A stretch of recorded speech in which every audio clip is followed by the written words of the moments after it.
点选舞台，点击音效标签，再点击从范例库中选择音效按钮。在开启的视窗中选取音乐循环类别，选取如图音乐，按下确定按钮。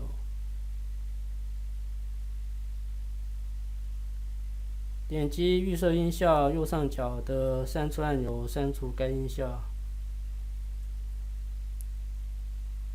按下程式标签切换到程式脚本区，将当滤器被点一下和重复执行指令积木推到脚本区中。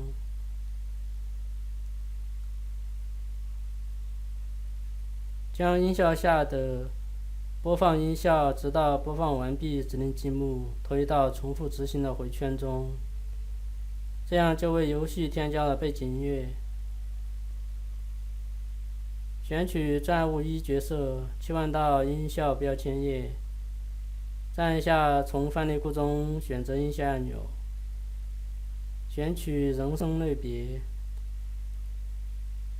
点选亚音效，按下确定按钮。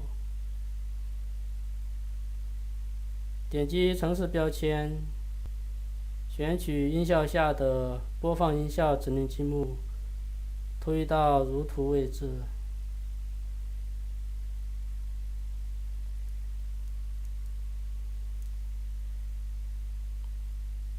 接下来使用相同方法为站务2、站务3角色添加相同的音效。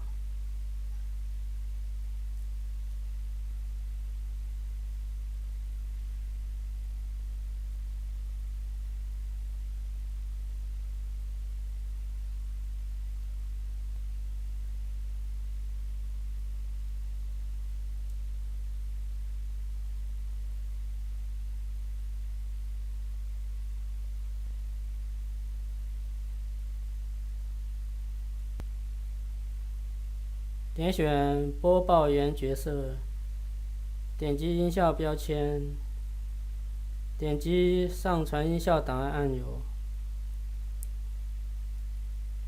选取 CH04 资料夹，按住 Ctrl 键，同时选取 Pass 及 Warning 音效，按下开启旧档按钮。切换到程式标签，将播放音效 Pass 指令积木推到当我接收到恭喜过关和当我接收到时间结束指令积木之下。